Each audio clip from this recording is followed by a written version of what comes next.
de emoção vai começar, entrevistando o artista que em vida vamos exaltar. A vida do seu ídolo está no ar, basta sintonizar, estaremos juntos em seu lar. A vida do seu ídolo está no ar, basta sintonizar, estaremos juntos em seu lar.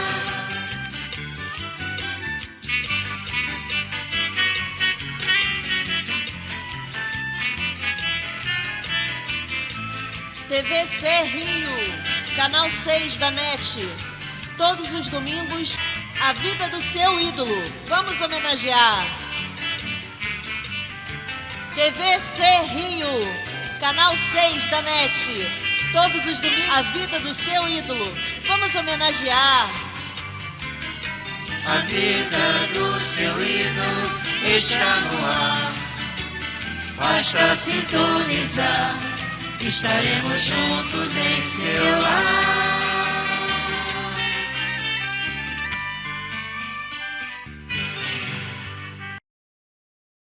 Eu sou Maurício Max, do programa Momentos de Emoções, da TVC Rio, canal 6 da NET. Pedimos licença para entrar na sua casa todos os domingos com o apoio do jornal Terceiro Milênio Notícia, da Funjor, Fundação Sociocultural José Ricardo, da Casa do Compositor Musical e da Academia Brasileira de Compositores. Estamos dando início a mais um quadro, A Vida do Seu Ídolo, que tem a finalidade de homenagear em vida os ídolos de todas as áreas para contar a história de suas vidas. E o nosso convidado de hoje, homenageado, é um grande nome dentro do nosso jornalismo, no rádio, e é o meu amigo Clóvis Monteiro. Como vai, Clóvis Monteiro? Tudo bem, Maurício Marques? Sou seu fã, seu admirador, viu? E tô lá, sou um dos 24 mil lá que foram curtir a tua brincadeira lá do cachorro. Agradeço a sua colaboração. Você não é novela, mas eu te acompanho, Maurício Marques. É isso aí. Então, o Clóvis Monteiro tem uma história que uma hora só vai ser pouca, porque ele tem muita coisa a contar da história da vida dele. Eu sei disso. Mas vamos fazer o melhor, certo? Porque eu sei que uma hora será pouca. Eu vou, então, falar um pequeno release da vida profissional do Clóvis Monteiro, certo? Para vocês terem uma ideia que ele tem história para contar. Isso é muito importante, porque quem não conhece ele, da história dele total, de 35 anos de rádio, né? Veio lá de... Está aqui. Clóvis Ramiro Monteiro nasceu na cidade de Alegrete, Rio Grande do Sul, 5 de maio de 1958. Também é publicitário. Começou a vida profissional no Rio Grande do Sul como ilustrador e sargista. Aos 18 anos, graças ao seu jeito comunicativo e irreverente, foi convidado pelo dono de uma empresa de Santa Maria, Rio Grande do Sul, para comandar um programa de rádio no estado. Chegou a atuar como repórter da rede RBS e foi gerente de programação da Rádio Atlântida FM. Com o sucesso da experiência na terra natal, transferiu-se em 1986 para o Rio de Janeiro, onde atuou várias emissoras, como Tropical, FM 105, Super Rádio Tupi, onde comandou o programa Ídolos de Todos os Tempos, e a Globo, onde ficou por 2 anos, de 1994 a 1996. Desde então, voltou a atuar na Super Rádio Tupi, onde apresenta o programa Show da Manhã, conquistando um importante espaço na comunicação carioca. Na TV, trabalhou na TV Manchete, apresentando diversos períodos dos anos 80, ao programas do Jornal da Manchete, Manchete Verdade, Programa de Domingo, Rio Manchete, Momento Econômico, Manchete Primeira Mão, Edição da Noite, Leitura Dinâmica, Domingo Forte. Na Record, apresentou o jornalístico Disque Record, Alô Clóvis Monteiro e Informe Rio. Finalmente, na Bandeirante, apresentou o RJ Acontece e Notícias de Domingo. Desde 2009, apresenta o RJ Notícias da Rede TV. Possui um site onde fala sobre o programa de rádio que apresenta. É autor dos livros Histórias Positivas para a Família Feliz, em 2006, O Grande Segredo para a Vida Positiva, em 2008, e Hora do Show, em 2012. Realiza palestras motivacionais em empresas e universidades. É cognominado o Motivador do Brasil. Recebeu em fevereiro de 2003 o título de cidadão do Estado do Rio de Janeiro. Em novembro de 2011, a medalha e o diploma Tiradentes, todos outorgados pela Assembleia Legislativa do Rio de Janeiro. Esse é um pequeno release da vida desse grande comunicador. E eu sei que 1 hora será pouca para a gente contar, ele falar disso tudo, mas vamos fazer o possível para fazer o melhor. Clóvis, eu quero pedir a você, eu sei que o seu nome artístico, vamos dizer assim, é Clóvis Monteiro, mas eu queria que você falasse para o nosso público seu nome de batismo, sua data do nascimento e você é natural de onde? A gente começa a sua história. Ok. Clóvis Monteiro, na verdade, é meu nome. No meio tem a família da minha mãe, chama Ramírez, que é lá da fronteira, da Espanha e tal. Então é Clóvis Ramírez Monteiro. E aqui no Rio de Janeiro, chamaram simplesmente, escolheram um sobrenome e um nome e me chamaram, que acabou valendo como nome comercial, Clóvis Monteiro. Lá no Sul tem uma tradição, lá eles gostam de nomes enormes, pomposos. O comentarista mais importante do rádio esportivo do Rio Grande do Sul, por exemplo, é o Rui Carlos Osterman, 3 nomes. O narrador mais importante do Rio Grande do Sul, Armindo Antônio Ranzolin. Eles gostam de nomes, sobrenomes. Aqui no Rio não, é mais comercial. Antônio, Carlos, Pedro, Augusto, Heleno, Rotai, Haroldo de Andrade, Luiz de França, Clóvis Monteiro. Está aí a origem do nome. Sou gaúcho de Alegrete, e comecei no rádio do interior do Rio Grande do Sul. Tive a sorte de passar por várias cidades do interior e realizar o sonho de vir nos anos 80, 1986, para o Rio de Janeiro. Você não falou sua data do nascimento? 1958, 5 de maio de 1958. Em maio de 2022 eu completo 64 anos. Clóvis, eu queria saber, você é casado, tem filhos? Fala os nomes. Claro, sim. Eu sou casado. Quando vim em 86 para o Rio, já vim com a minha esposa, na época namorada, Carmen Agostini Ramírez Monteiro. Ela adotou todo o meu sobrenome. E nós temos 2 meninos, o Bruno e o Lucas. O Bruno com 30 anos e o Lucas com 23 anos. O Bruno é jornalista esportivo, trabalha na Sport TV, na TV Globo, e na área esportiva, e o Lucas se formou na Califórnia em direção de cinema e está de volta ao Brasil agora para começar os primeiros movimentos na busca da carreira dele. Então você é feliz, tem uma família. E não tem uma família não é feliz, porque a família apoia a gente em todas as horas, boas, ruins, e é uma companhia eterna, né? É verdade. Que a gente pode contar para todas as horas. Agora, Clóvis, eu queria que você falasse para o nosso público, todo mundo tem um início, né? E como você está contando a sua história, eu queria que tu falasse para o nosso público como foi o teu início. Eu sei que não foi fácil, né? Mas vamos detalhar para o público esse início teu. Olha só, na verdade, eu digo sempre, brinco com a situação lá da origem do trabalho, que foi, na verdade, uma sucessão de enganos, porque eu era muito tímido e eu era chargista. Para o público que não sabe o que é o desenhista de humor que ilustra fatos políticos, geralmente, pode ser qualquer assunto, mas geralmente a charge é política, como o Chico Caruso faz no Globo e outros tantos desenhistas fazem aí pelo Brasil, nos jornais e hoje na internet. Eu era desenhista, e desenhista geralmente é um cara mais tímido, mais calado, mais quieto, e eu era exatamente assim. A verdade é que eu precisava trabalhar, família muito, muito pobre, o que não é novidade no Brasil. E aí o meu irmão fez um concurso militar e passou, eu era o próximo da fila, tentei o concurso, não consegui passar e precisava trabalhar, já estava maior da idade, tinha que ajudar a família. Eu comecei a trabalhar como desenhista numa editora, depois ilustrando para jornais da minha cidade. Um belo dia, uma tia minha me falou que eu tinha uma voz que poderia ser aproveitada no rádio. Eu tentei, desesperadamente, buscar um emprego, uma carreira, e fui fazer no interior, onde eu morava, Santa Maria, São Pedro, Caxias do Sul, Cachoeira do Sul, as cidades pequenas onde tinha rádio, fui fazer teste. Fui assim, muito mal em todos os testes. Primeiro, muito tímido, e a timidez trava você. Falta de experiência completa, aptidão, uma série de coisas que me inviabilizavam naquele momento para fazer esse tipo de profissão, para ter essa profissão.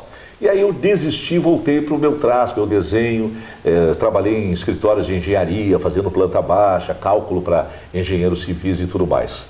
Um belo dia, eu estou no jornal da minha cidade, Santa Maria, no Rio Grande do Sul, entregando uma charge, que seria publicada no jornal do dia seguinte. E um empresário de rádio dali daquela região, de uma cidadezinha de origem italiana, Faxinal do Soturno, o nome da rádio, São Roque, só tinha a rádio, a igreja, o Tribunal da Justiça, uma escola e a delegacia. E era pertinho de Santa Maria, vivia em função da Santa Maria, que era a cidade de polo daquela região. E ele me confundiu com o locutor de uma rádio. Santa Maria é uma cidade de 300 mil pessoas naquele momento, mas tinha muita emissora de rádio, porque na época da ditadura, muitas concessões de rádio foram dadas. E os militares da ditadura, que durou quase 20 anos no Brasil, quase todos tinham a sua origem no sul do Brasil. Então tinha muita rádio do Rio Grande do Sul. E essa cidade, Santa Maria, tinha pelo menos 5 emissoras de rádio. E aí ele pensou que eu era um locutor de uma daquelas rádios. Eu fiquei quieto, porque eu imaginei, se ele acha que eu sou, eu já ultrapassei a fase do teste, que era o meu problema. Eu não conseguia fazer teste. E aí ele me deu o endereço, peguei um ônibus, fui para a cidadezinha de Faxinal do Soturno, me receberam super bem, lá tinha uns radialistas jovens e muito talentosos, fui aprendendo, e nunca ele soube que eu não tinha nenhuma experiência e que eu não era a pessoa que ele achou que eu fosse. Ele pensou que eu era um locutor de uma das rádios de Santa Maria, me confundiu, eu fiquei calado e aproveitei a oportunidade. Com isso eu superei algumas fases e tive tempo de aprender. Por isso que eu falo que depois de tudo isso, muitas portas se abriram, tive a oportunidade de trabalhar em pequenas rádios, médias rádios, rádios grandes, ocupar cargos de direção e chegar aqui no Rio de Janeiro, esse espaço maravilhoso. Eu costumo dizer, brincando, Maurício, que a minha carreira toda é uma fraude, porque eu comecei no engano do cara que me contratou lá. Depois disso eu já conversei com ele, Roberto Servo. Ele é um empresário bem sucedido do interior do Rio Grande do Sul, ainda é dono da rádio, já foi jogador de futebol. E a gente brinca muito com isso, dele ter me confundido e com isso ter me dado a primeira oportunidade de iniciar na carreira. E você aqui, quando chegou aqui no Rio, você veio para a Rádio Tupi? Não. Direto? Não. Aqui era muito difícil você entrar. Hoje eu contrato as pessoas, daqui a pouco já tem um programa e tal. Naquela época era muito difícil. Quando eu cheguei no Rio de Janeiro, era o elenco estelar da Globo. Que ano foi? 86. O Sarney era o presidente, as donas de casa eram as fiscais do Sarney, fechando as lojas por aí e tal. Quando a gente chegou aqui no Rio de Janeiro, os elencos das rádios grandes eram estelares. A Globo era líder absoluta, em segundo lugar estava a Tupi. A Globo tinha de manhã o Paulo Giovanni, o Haroldo de Andrade, e depois eu acho que era o Edmo Zarif, ou então o Afonso Soares com programa de policial, Cidade contra o Crime, ao meio-dia na Globo. Aqui, Antônio Carlos, 6 horas da manhã, Cidinha Campos até as 9 horas, e a Patrulha da Cidade com Samuel Correia, Juarez de Tirana e um elenco incrível na patrulha. Depois vinha o Paulo Lopes, que era um fenômeno na tarde da Rádio Tupi, até 5 horas tinha o Carlos Bianchini. Então eram assim elencos estelares, era muito, muito difícil você conseguir um programa nas 24 horas de programação. À meia-noite, aqui na Tupi, tinha o Coli Filho, que era uma lenda viva, uma coisa impressionante.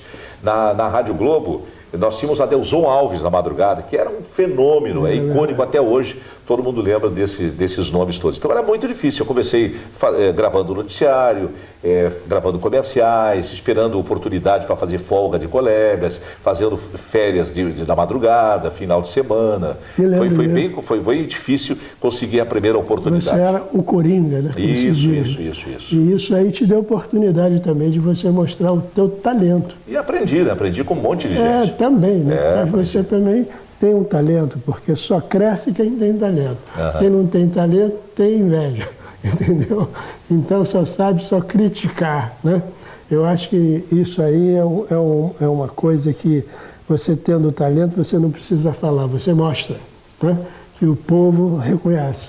E é o que você tem feito nesses anos todos aqui na Tupi, uma grande audiência, verdade é essa, eu te escuto já há muitos anos, certo? E eu sei que esse talento que você tem um pensamento rápido também. Isso aí só tem 4 pessoas, olha que eu tenho 50 anos de jornalismo, e vou te dizer essas 4 pessoas que têm esse pensamento rápido, essa reflexão.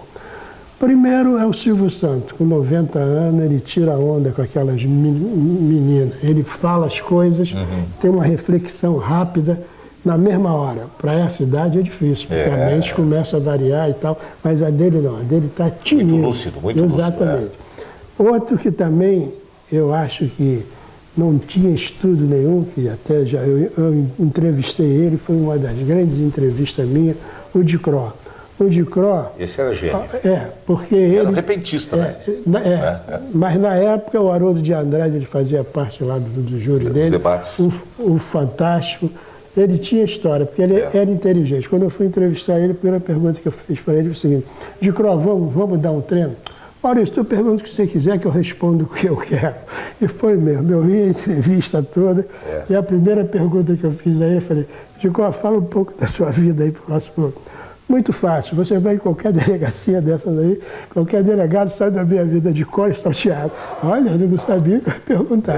E as perguntas que eu fazia, ele dava resposta dentro da pergunta, mas na brincadeira. Isso é difícil, que ele tem uma reflexão rápida. Né? Bom humor. Não, uma reflexão. Ele não só tem rapidez de raciocínio, como ele era engraçado. Ele jogava para comédia, né? Exatamente. E ele tinha um mérito, que ele fazia piada com ele mesmo. Exatamente. E ficava muito simpático. Exatamente.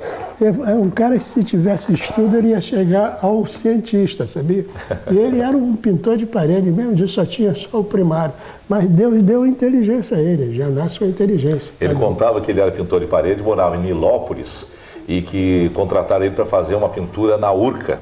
Aí ele chegou atrasado, o patrão chamou ele, vem cá, meu irmão, te contratei, isso é hora de chegar 11 horas. Ele disse: ó, doutor, o senhor mora longe.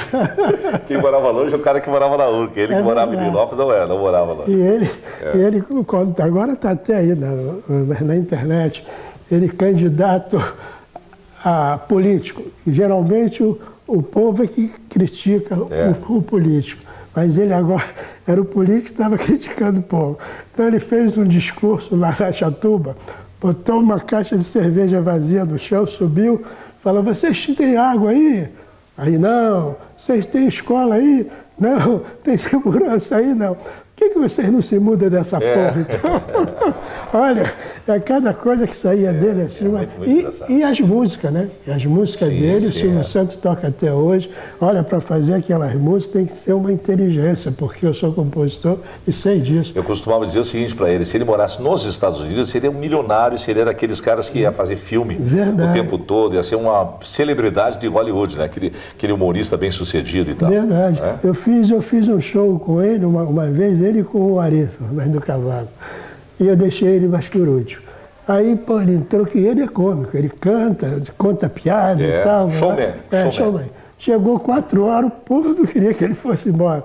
Bicho, porra, vocês estão pensando o quê? Eu sou gente, pô, sou igual a vocês, estou cansado, tenho que dormir. Ele falava as coisas assim, tudo instantâneo, repentino. Ele era e podia estar aí até hoje, morreu cedo, né? Diz que ele terminou um show dele de humor dentro de um presídio aqui do Rio de Janeiro e no final falou: gente, espero encontrar vocês aqui ano que vem de novo. Opa, esqueceu que estava na prisão. Né? É verdade. Ele era muito inteligente. Uma outra pessoa também que é muito inteligente é o Apolinho. O Apolinho é o outro que tem raciocínio rápido. Muito. Eu fui lá na mansão dele, lá no Recreio, uma casa grande. Na Polândia. Entrevistei ele lá. Ele tem também uma inteligência, um reflexo rápido. E isso a gente sente conversando, fazendo a entrevista, mas com cada um. Onde mora o Apolinho é tão sensacional, que o pessoal da Disney vem todo ano para passar as férias lá na casa dele, na Polândia. O Pateta, a Margarida, o Pato Donald, os sobrinhos, todo mundo. Lá é uma maravilha, você viu? É verdade. É muito gostoso mesmo. Então, o outro também que eu trabalhei com ele na rádio AM o Dia, de segunda a sexta-feira, ele falou: Maurício, foi a época que eu ganhei mais dinheiro, porque o Henrique Lauf trazia os comerciais, certo? E ele abriu um espaço para mim e o Henrique Lauf fazer meia hora de samba, porque o programa dele não era de samba. Então eu ia para a escola de samba, entrevistar os artistas e tal, e era samba em dia, certo? Agora ele também não trabalhava com ponta, mas... Quem era? O José Cunha. Ah, o José Cunha. Ele tinha um dom da palavra. José foi um grande narrador. Mas ele mesmo tinha o dom da palavra, que ele falava de tudo, aquela reflexão na hora, ele conhecia tudo. Isso é um privilégio de que não é de qualquer um, não, certo? Então foi um outro também que eu assisti, que eu trabalhei com ele e tal. E o outro, quem foi que eu também achava... Foi 4. Falou o Silvio, falou o Dicró, falou o Zé Cunha. E o Apolinho. O Apolinho, pronto, 4. Pronto, 4, é isso aí. Então eu acho que isso já, o mérito é de cada um, certo? Se todo mundo fosse inteligente, fosse criativo, porque o criativo também mostra. Ele não precisa dizer que é, né? O público sente isso. E você agora entrou nessa lista também de ser o pensamento rápido. Você tira onda, porque dentro do próprio programa, quando você faz as perguntas lá, as pessoas que trabalham contigo e tal, tu dá um contratempo rápido dentro daquilo que a pessoa falou. Eu sinto isso, eu tenho uma psicologia que eu fico apreciando esse detalhe teu. E isso é teu mesmo, é instantâneo, é rápido. Espero que seja bom isso. Não, mas é bom porque isso não é qualquer um que tem isso, né? Isso é um privilégio de muitos poucos, de ter esse reflexo rápido e dentro do sentido da coisa. Então eu aprecio você também, porque você é um cara inteligente. Isso você mostrou, chegou até agora, um programa de grande audiência, certo? E o público está te elogiando, está te dando essa audiência. Eu te agradeço a gentileza, mas na verdade, qualquer um que esteja na Rádio Tupi, nesse momento, a Tupi, assim, nem o maior fã da Rádio Tupi imaginaria há 10 anos atrás que a configuração de rádio no Rio de Janeiro e no Brasil estaria assim hoje. 2022, a Globo optou por sair da concorrência, virou uma rádio musical, eliminou o AM dela, pegou a frequência da 98 e fez uma rádio com um pouco de futebol e muita música. E a Tupi contratou todos os profissionais de comunicação do mercado, juntou o Canazzi com o Antônio Carlos, o Alexandre Ferreira, o Pedro Augusto, a Cidinha Campos, reuniu Luiz Penido, Zé Carlos Araújo, Odilon Júnior, Gerson, Gilson Ricardo, Wagner Menezes. Então é uma loucura. Agora o J. Santiago está voltando, isso primeira mão para você aqui. Então não tem, o Edilson Silva veio, nunca esses profissionais estiveram juntos na mesma emissora, sempre rivalizando, né? Então é uma coisa impressionante o que a direção atual da Tupi conseguiu fazer. Por isso que ela está em primeiro lugar. Sem dúvida, você tem razão. Tem que investir para ter essa preferência também. E o público dá esse valor, né? É verdade. Então isso aí, a Rádio Tupi, meus parabéns. A direção dela, que é o presidente é o Josemar Jimenez, o vice-presidente é o Tufi Habib, que estava há 20 anos no Grupo Bandeirantes e veio para cá para ser um dos dirigentes dessa nova Rádio Tupi. E o diretor artístico, que tem muito a ver com o sucesso artístico da rádio, é o Marcos Di Giacomo, que veio lá do Rio Grande do Sul. Então, esse trio virado, esses três, o presidente Josemar, o vice-presidente Tufi e o Marcos Di Giacomo, fizeram simplesmente, Maurício Marques, a maior rádio do Brasil no momento, que é a nossa Tupi. Eu quero dar os parabéns a eles, porque a Rádio Tupi hoje pode-se dizer que é a primeira em audiência com esse caixa todo que ela conseguiu. Verdade. Meus parabéns. E ela vai chegar muito mais ainda, porque a Globo é aquele negócio, ela manda todo mundo embora, não tem aquele negócio... Mas ela mudou de perfil, agora virou uma rádio, ela concorre com a FM o Dia, né? Ela optou por concorrer com rádio musical, outro tipo de rádio hoje. Né? Mas hoje em dia o público quer informação. Quanto mais você informar, isso é que é o melhor da rádio, porque eu acho que o público está em casa querendo assistir música, ver outras coisas, mas a informação hoje em dia tem que ser imediata. E a Tupi dá essas informações todas. Meus parabéns, e é um prazer de eu estar aqui entrevistando você, um dos maiores audiências da Rádio Tupi, Clóvis Monteiro. Agora vamos à sua vida. Vamos lá. Eu sei que você faz muitas palestras né? Especialmente antes da pandemia. Depois a gente pegou leve, porque como tem que evitar aglomeração, né? Exato. Mas a gente teve, sim, começou uma carreira... Mais de 200 mas era como convidado, a gente ia para universidades. Depois houve empresas que perguntavam, cara, você não quer vir aqui dar um treinamento? Já, treinamento não, mas assim, conversar com os funcionários, passar um dia aí com vocês, tentar ajudar com a observação de fora, e foi dando certo isso aí. Porque as pessoas são muito carentes, Maurício, de orientação, de motivação, porque motivação é como o banho. Você tem uma palestra agora, você fica motivado ali 2, 3 dias, mas depois tem que se motivar de novo. E tem pessoas que ouvem e não dão atenção. E tem uma pequena parte dos auditórios que vão buscar cursos de aperfeiçoamento, vão buscar informação, aprendizado, que esses estão focados. E eles são úteis porque eles saem por aí divulgando o que aprenderam. E a gente aprende na vida que não basta você acessar o conhecimento. Você pode ler um bom livro, ver um bom filme, um documentário, assistir uma boa palestra. Se você não focar naquilo e não passar adiante, memorizar, praticar, aquilo morre. Daqui a pouquinho você perde logo ali. Tem até uma frase que diz assim, ó, você vê e esquece, né? Você torna a encontrar e lembra, mas fazendo você aprende. Então não tem jeito. Quando você aprende algo e passa para frente, você firma, consolida aquela informação, aquela sabedoria, e isso é bom para o seu próprio crescimento. É lógico, e a informação que você presta para esses estudantes, então, de comunicação e tal, porque tudo tem um início. Isso é muito importante. Você agora parou um pouco com essa pandemia. Devido à pandemia, né? Aglomeração. Os shows mesmo estão voltando devagar agora e tal. Eu espero que a gente consiga ter segurança de voltar a trabalhar também nessa área. Eu gosto muito, dessa aproximação. De informações. Agora, eu queria que você falasse para o nosso público também sobre os teus livros. Isso é muito importante também. Os livros são subprodutos do programa e das palestras. Né? As coisas que eu falo porque o programa, para quem nunca ouviu e tal, o programa começa às 8 da manhã, vai até às 10 horas, segunda a sexta-feira, e ele tem um compromisso de informar, porque é o horário em que as pessoas ou estão no carro, ou estão indo buscando a condução, ou então a dona de casa vai começar o dia dela. A gente informa, traz muito jornalismo. O helicóptero toma conta da cidade, orientando o trânsito. Mas eu entendo que, por ser de manhã, as pessoas estão com a cabeça descansada de uma noite de sono, e é como uma folha de papel em branco. O que você gravar, escrever ali, tem mais chance de ser absorvido. Então, a minha missão há muito tempo é, no meio das notícias, da informação, da formação de opinião, do jornalismo, também plantar otimismo, a sabedoria humana que vem de muito tempo. Eu não inventei nada, é só a gente pega o que já está consolidado e contribui compartilhando com as pessoas, motivando a pessoa e dando exemplo, inspirando, tentando até da notícia ruim, tirar bons exemplos para motivar, porque afinal de 8 às 10 da manhã a pessoa tem que ter uma injeção de ânimo para passar o dia, né, Maurício? É verdade, porque eu acho que nessa pandemia, então, que está todo mundo já com a cabeça né, só de notícias ruins e tal, né, porque essa pandemia já está há 2 anos aí. Eu acho, o que você acha? Que ela vai parar? Olha, se as pessoas tiverem juízo, e a gente tem que ter aprendido alguma coisa com isso. Né? Se a gente conseguir praticar o que aprendemos, tem uma grande chance de a gente controlar. Eu acho que acabar não, porque não vai acabar mais, né? Eu acho que sai essa variante, entra um outro, mas vai virar tipo uma gripe. Imagino eu, ouvindo especialistas e tal.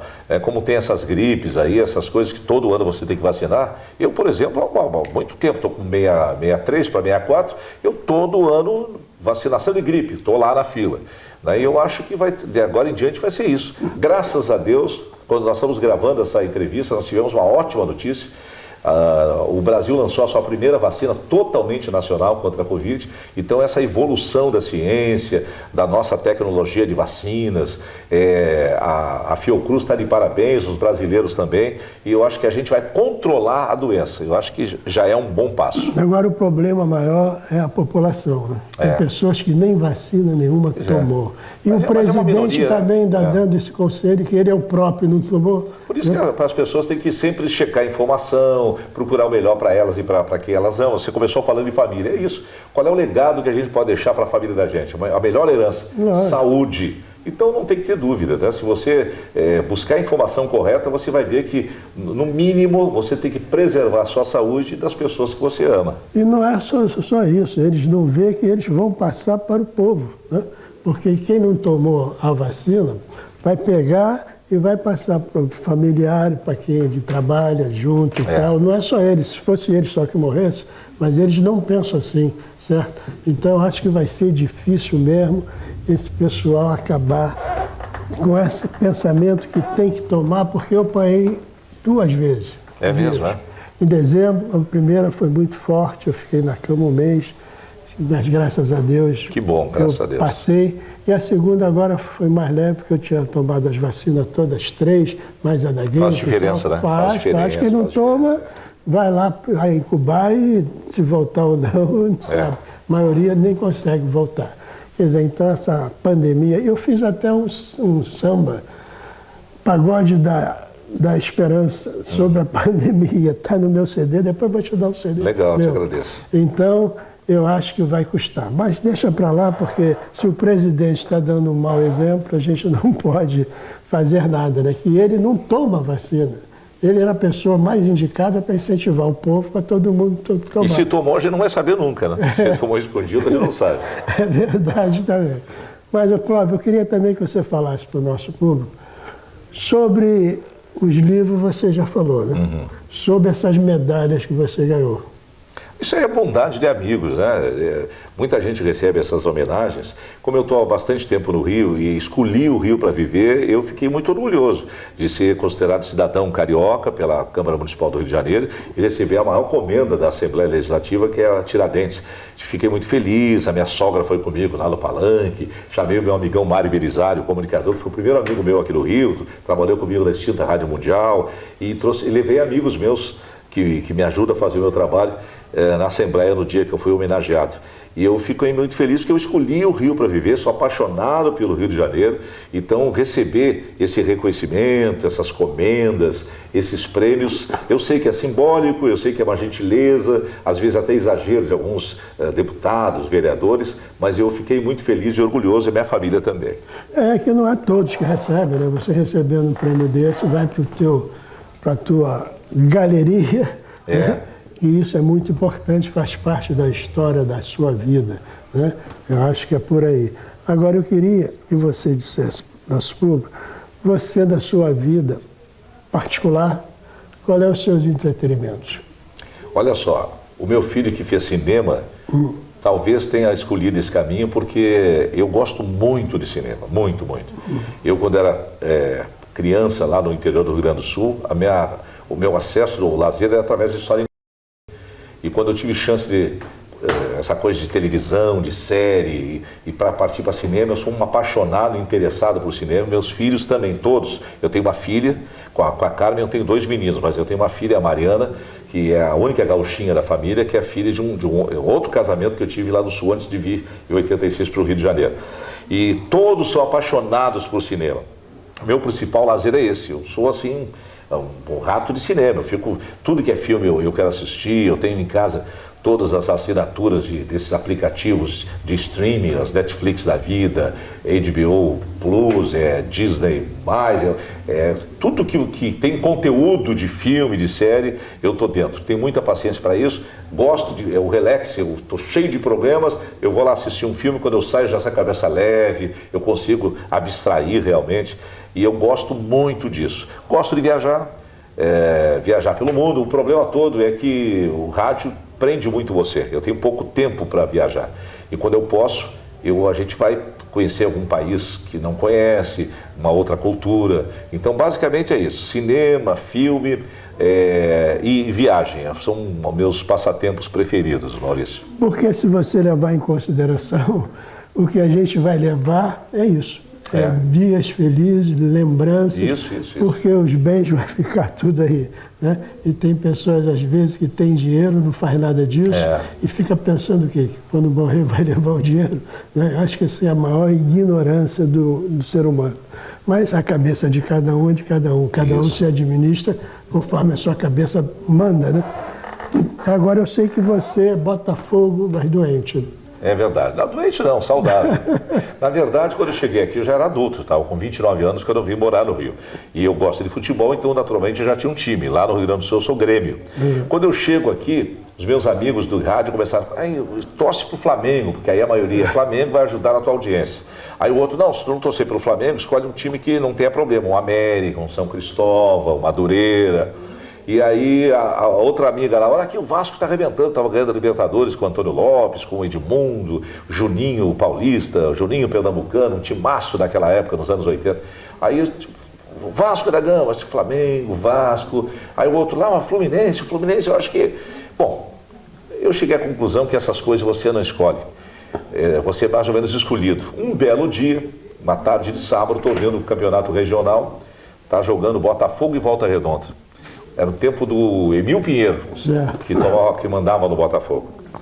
Quando eu vejo, eu estou torcendo para o Botafogo. Do nada, no meio, perdeu um gol, fiquei irritado, aí o Volta Redonda foi lá, E eu comecei a perceber que eu tinha muita simpatia pelo Botafogo, comecei a me aproximar de pessoas que torciam pelo Botafogo, me envolver com o clube, e aí assumi o Botafogo como meu time de coração no Rio de Janeiro. E fui homenageado, quando eu completei 40 anos de comunicação, além desses prêmios, a medalha Tiradentes, Cidadão Carioca, a direção do Botafogo me levou num jogo do Campeonato Brasileiro, Grêmio e Botafogo, no Engenhão, e no intervalo do jogo me levaram do gramado, prestaram uma linda homenagem, me deram uma camisa do Botafogo com uns 40 anos de comunicação, levei toda a minha família, fiquei lá num camarote, e eu sou muito bem tratado pela instituição Botafogo e fico muito orgulhoso disso. E ele agora está numa boa fase, né? Espero que sim.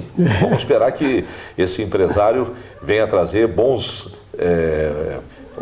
uma nova época para o Botafogo, que o investimento faça do Botafogo primeiro um time forte que ganhe títulos. E a partir daí, sim, aí eles tirem o lucro deles. Muita gente que não gosta dessa ideia de privatizar o futebol, diz assim, não, mas o pessoal quer só lucro. Não sei, mas o futebol, para dar lucro, primeiro o time tem que ganhar. Tem que fazer um bom produto. O que é um time com um bom produto? Um time vencedor, títulos, né, repercussão. Aí você atrai patrocínio para a camisa, para o teu estádio, e aí você vende jogadores, e aí ele vai ganhar dinheiro. Mas primeiro tem que transformar o Botafogo num time forte. É verdade, porque o público é muito grande que prestigia o futebol. E a marca do Botafogo no mundo é muito conhecida, né? Também, né? É isso aí. E agora eu queria que você dissesse também para o nosso público quais são as suas preferências dos seus ídolos em todas as áreas. Nós temos, né? Pode citar aí, vai citar a área que eu vou com o ídolo. Vamos lá, me ajuda nisso aí, para a gente fazer um ping-pong aqui, Maurício. Vamos ver. Na parte de atriz, atores. Brasil ou fora? Brasil. Brasil?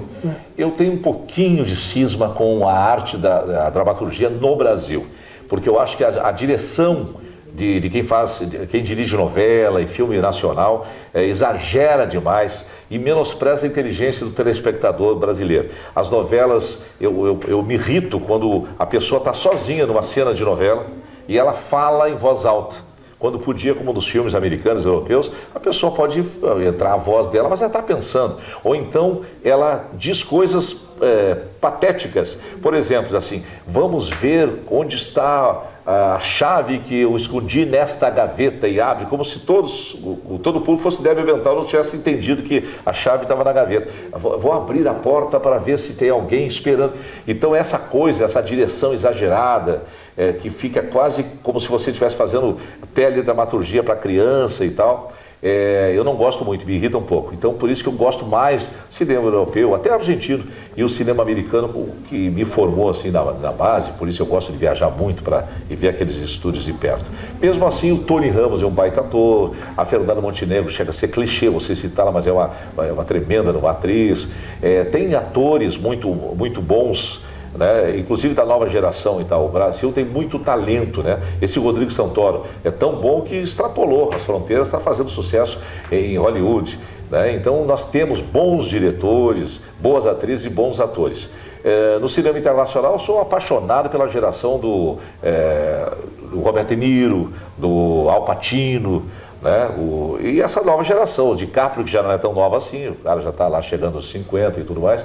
Então eu gosto muito dessa geração que construiu a história do cinema.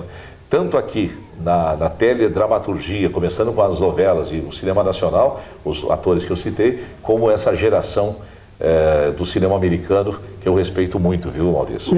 Os estrangeiros são muito mais em tudo, né? Evoluído mais do que aqui. Eu acho sim, porque cada filme que você vê deles é uma coisa fantástica. Agora, eu queria que você falasse na parte esportiva, quais são os seus ídolos? Olha só, eu tive a sorte de, através da Rádio Tupi, do meu trabalho, conhecer aquelas pessoas que são ídolos de todo mundo que gosta de futebol, por exemplo. Roberto Dinamite, de almoçar com ele, com a esposa dele. O Zico, trabalhei com ele da Record, eu apresentava um programa chamado Rio por Inteiro, que começou a programação local ao meio-dia aqui no Rio de Janeiro, depois veio o Wagner Montes e tal. E na época, o comentarista da Record era o Zico. O Penido era narrador, eu fazia o programa do meio-dia e nós tínhamos uma grande equipe. Eugênio Leal, que hoje está na Fox, o saudoso Jorge Nunes, que foi um fenômeno no meu programa, no Esporte da Tupi, e também trabalhou comigo ao meio-dia na TV Record. O Roberto Dinamite, o Zico, Donizete Pantera, que fez a história do meu Botafogo, e até o Túlio Maravilha e o Louco Abreu, que recentemente, o Túlio de 95, aquele título nacional, e o Louco Abreu ganhando o regional, fazendo aquele gol de cavadinha em cima do Flamengo. São ícones do Botafogo e são também meus ídolos. Agora, você não pegou o ídolo que eu peguei do Botafogo, Garrincha. Ah, não. Aí não. Pegou. Aí mas foi ele, para mim, foi um dos maiores ídolos do futebol. Foi, mas eu não cheguei a ver jogar, só em vídeo. Porque Pelé também, que é a mesma geração. Pelé dessa época. Mas eu vi o Gerson, por exemplo, que é meu colega hoje aqui, que foi campeão em 70, eu era moleque, mas vi, lembro bem do Gerson. Exato. Mas o Garrincha, para mim, foi um dos maiores jogadores. O Pelé teve o nome e tal, mas o Garrincha preparava tudo da faixa, Pelé. Eu não esqueço nunca um treinador alemão que diz que preparou um esquema para prender o Garrincha. Botou 4 homens em cima dele. O alemão falando isso. Depois da entrevista ele falou assim, ele não tem jeito, eu botei 4 homens, não adiantou que ele destruiu todos os 4, ele desmancha qualquer defesa. E era mesmo, ele era incrível. E todos eles entravam, os dribles dele... É que ele era imprevisível. Né? Hoje em dia tu vê às vezes o cara, o Arrascaeta, o Gabigol, o Bruno Henrique, você sabe que eles são bons, mas ele tem aquela jogada que você sabe que eles vão fazer, eles conseguem. O Garrincha, você não conseguia imaginar para que lado ele ia sair. A impressão que dava é que ele inventava na hora aquele drible. Né? E todo mundo entrava, não tinha jeito, né? Para mim foi um dos mais que morreu cedo, né? Eu vi isso, ele morreu muito triste lá em Bangu, no quarto, do lado do Botequim. A vida dele foi muito triste. Se ele tivesse uma orientação melhor, ele estava aí até hoje. Verdade. Porque ele tinha um nome, mas na época, muito grande. E o curioso é que o grande amor da vida dele morreu agora esse ano, no mesmo dia que ele tinha morrido há 30 anos atrás. Que coisa, verdade, né? Que coisa. O destino mostrou isso, né? É impressionante. Mas, o Clóvis, todos eles que passam pelo nosso programa, a gente dá esse diploma de homenageado. Porque as palavras, elas não apagam, né? Isso. Elas são eternas. Então, esse eu sei que vai ser um diploma que tu vai botar lá junto com os teus, todos que você tem na sua galeria lá. Eu vou ler aqui para o nosso programa. TV Rio, canal 6 da NET. Programa Momentos de Emoções. O quadro A Vida do Seu Ídolo. Homenageado, Clóvis Monteiro. O programa Momentos de Emoções, a apresentação do jornalista e compositor Maurício Max, todos os domingos de manhã às 10h30, tem a honra de homenagear em vida os ídolos de todas as áreas que participam do quadro A Vida do Seu Ídolo, contando a história de suas vidas. Agradecemos a participação nesse quadro, Verdadeira Cultura Viva, e oferecemos o DVD da entrevista do nosso programa. É com muito carinho que eu passo esse diploma nas suas mãos, que vai fazer parte lá do seu acervo, e depois vou te dar também o DVD da entrevista, que são acervos que vão ser eternos. Muito bem, deixa eu mostrar aqui, olha que lindo. Vamos botar num quadro e vai para a parede lá do escritório de casa. Ou quem sabe vai ver a sala na nova Rádio Tupi, lá no centro da cidade. Pode ser também, que é uma recordação. Muito obrigado, Maurício. Agora, todos que passam pelo nosso quadro, a gente faz umas perguntas. E vou fazer a você também. Na história da sua vida, você teve algum projeto que você pretendia realizar? Por algum motivo você não realizou, ainda possa vir a realizar? Claro que sim, e espero que um dia eu consiga.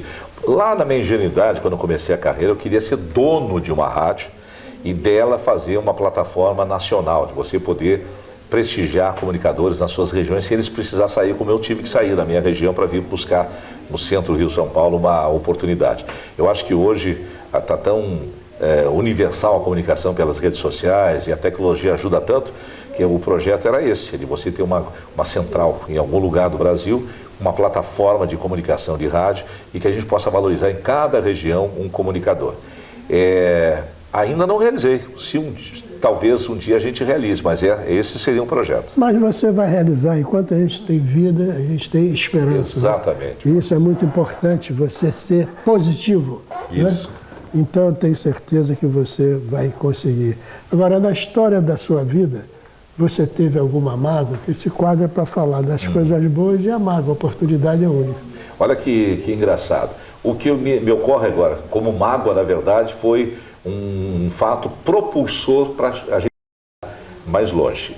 Eu era executivo, gestor de uma rede grande de comunicação do Sul, até hoje a maior de lá, que é a RBS, o grupo RBS é a Rede Brasil Sul, dono de televisão, de emissoras de rádio, jornais.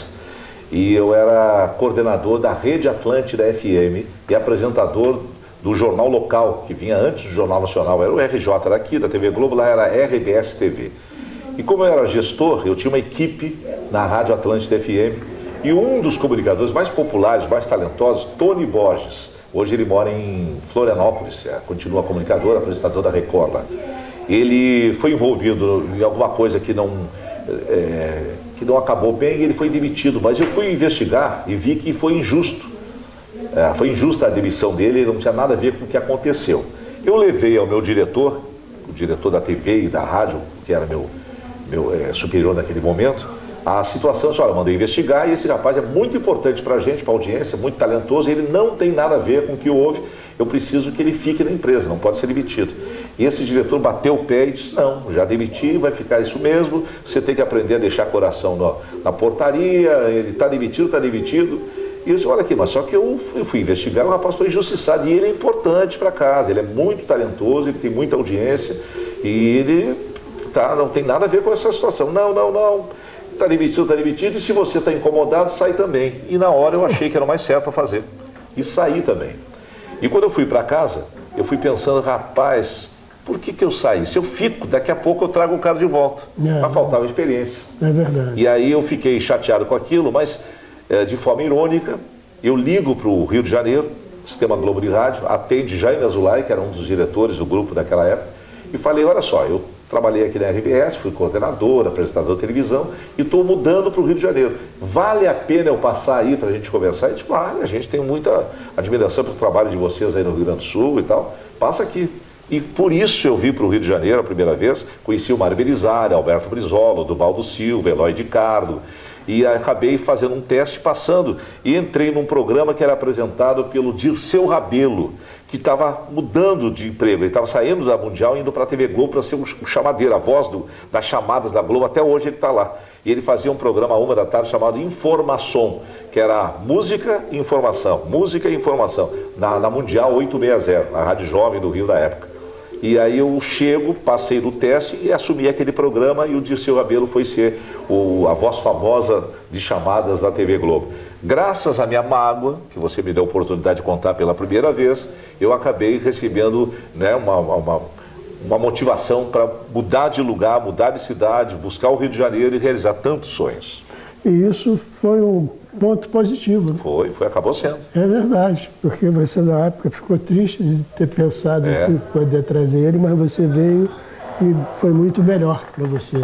A vida é isso aí, nós temos várias passagens e às vezes a gente toma uma decisão e às vezes é para melhor, às vezes é para pior, né? Mas a tua foi uma mágoa que você teve melhor. Agora, eu sei que na história da sua vida, eu sei que você tem muitos agradecimentos a fazer. As câmeras estão aí. Posso começar pelo Maurício Max, que me dá a oportunidade de falar coisas que eu nunca tinha falado, de fazer um balanço da minha vida, uma reflexão. E aí eu lembro, assim, de improviso, algumas pessoas já pedindo desculpa para aquelas que eu deixar de citar, mas até as que fecharam porta acabaram mostrando um caminho novo. Até aqueles que pensaram que não estavam ajudando, na verdade estavam me dirigindo para o lugar certo.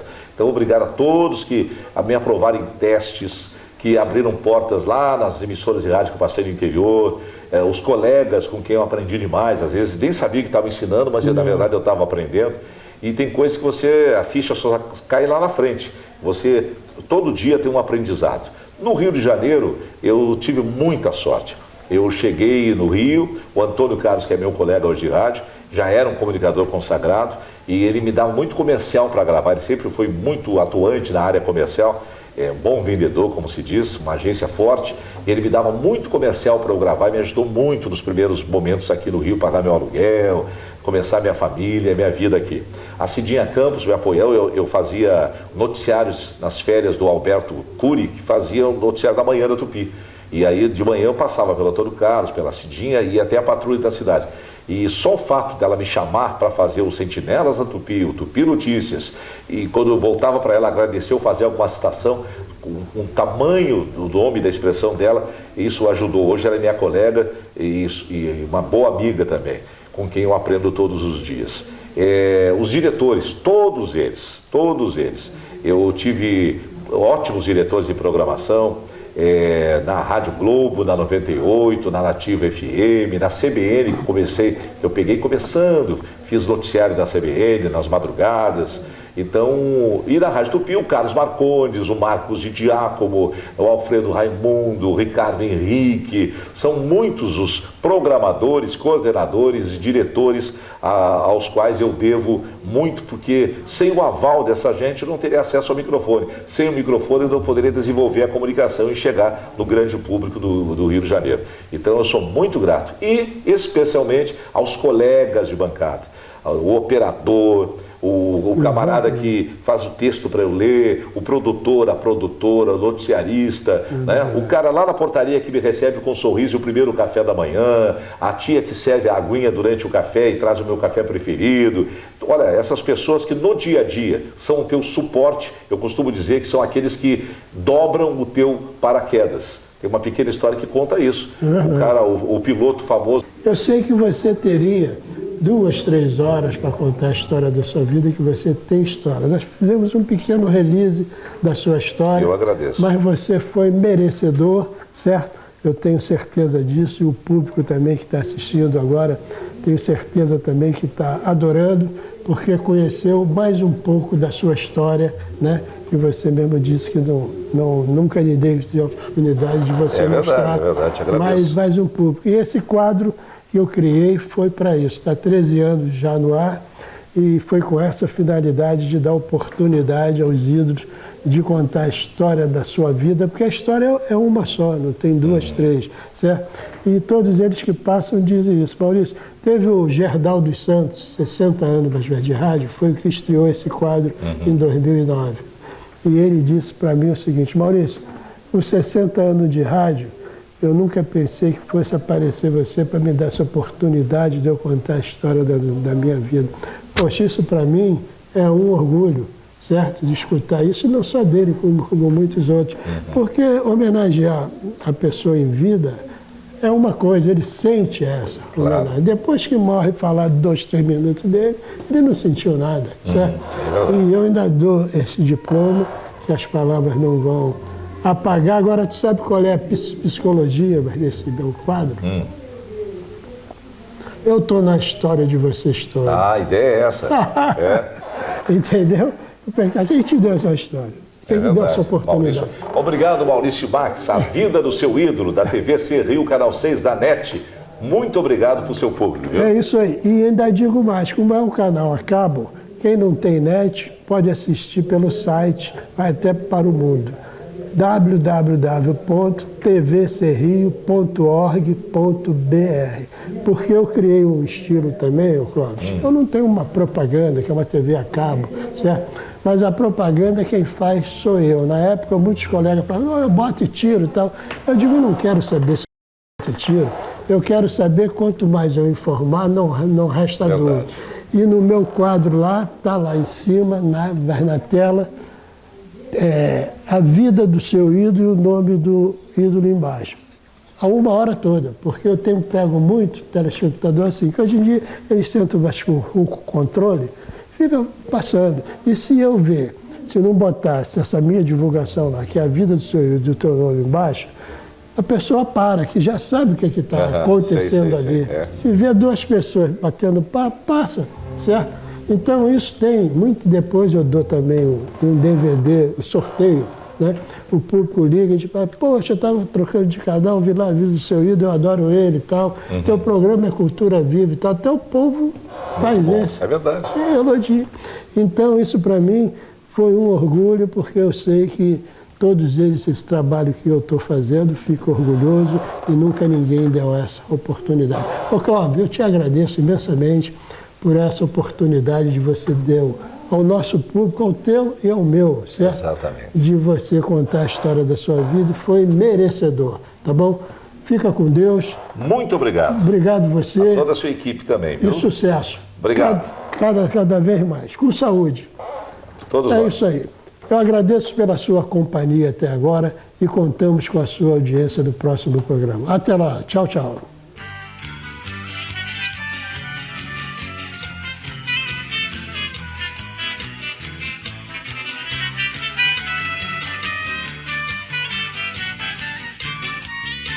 Momento de emoção vai começar, entrevistando o artista que em vida vamos exaltar.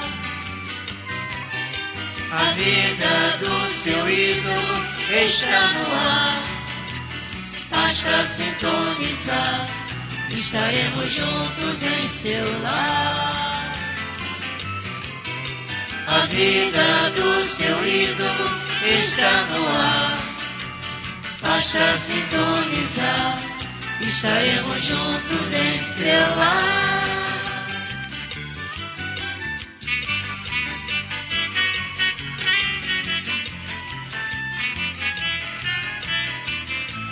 TVC Rio, canal 6 da NET. Todos os domingos, a vida do seu ídolo. Vamos homenagear. TVC Rio, canal 6 da NET. Todos os domingos, a vida do seu ídolo. Vamos homenagear. A vida do seu ídolo está no ar, basta sintonizar, estaremos juntos em seu lar.